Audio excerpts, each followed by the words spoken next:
I promised I wouldn't say embarrassing things about her, catching myself before I say anything. I do like a meatloaf, but that was a lot of meatloaf.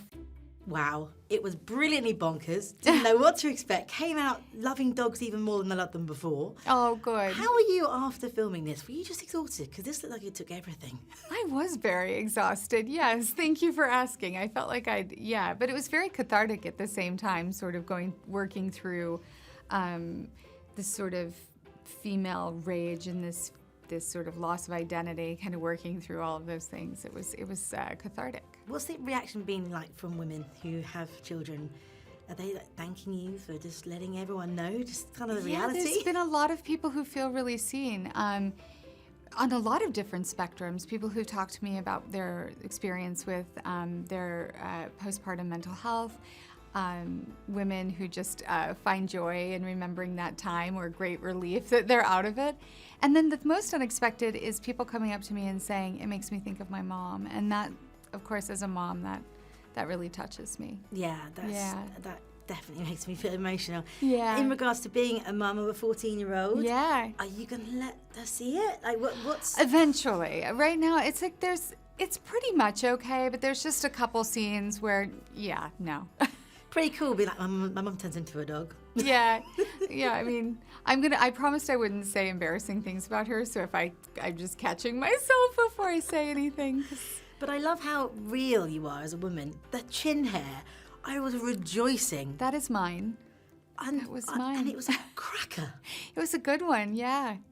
I can really, it's so attractive, right? But that's like part of life, right? We grow hair. Was it very different from what you'd done in the past? Did it feel weird that you were kind of being so different, perhaps, from what you would have been on set in your past films? No, it felt really freeing. Like, I didn't judge it, and I think that was what was wonderful for me about this role, is that she's going through this experience of sort of divorcing herself from deep judgment of herself, giving herself permission to just be. And I kind of took that on, and it was really freeing.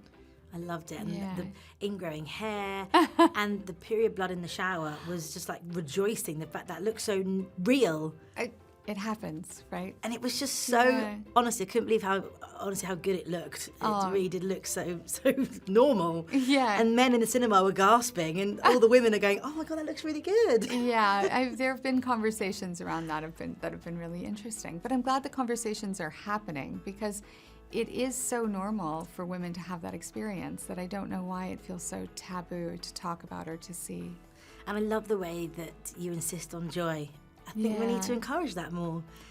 Absolutely, absolutely. It is a fight sometimes.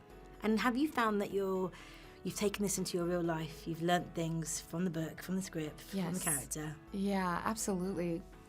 And the experience of making this, and the perspective that I've had now that it's 2 years since we made it. And I definitely find myself to be a calmer, more present,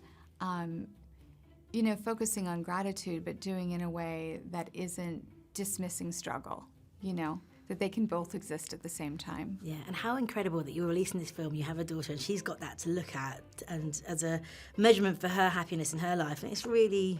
I hope she takes that.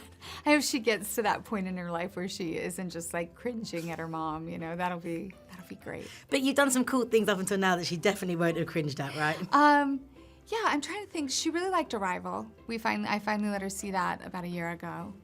Not because there was anything complicated, but more I just never wanted her to see me parent somebody else on screen. I didn't want her to think that my parenting her was performative in any way, so I was always careful to let her watch that. She must have loved Enchanted. Come on now. Oh yeah, when she was younger, she did.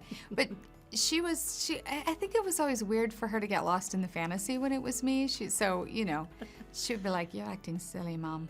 And just finally, how fun was it to be a pooch? I mean, the scene when you're eating with your mouth, you're running that all was fun. fours. Except, it looks like fun, except you have to do it so many times, and that's a lot of meatloaf. I do like a meatloaf, but that was a lot of meatloaf. Yeah. Newfound love for dogs or newfound respect for dogs? I always have loved dogs and had respect for dogs. It deepened. The problem is when you're on set with that many dogs and they're all so cute, all I want to do is lay down and be in like a real dog pile, that's all I want. And it's everything I can do to not sort of get them off their game.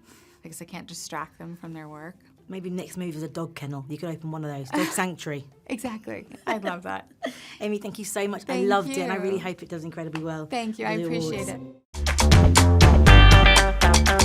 it.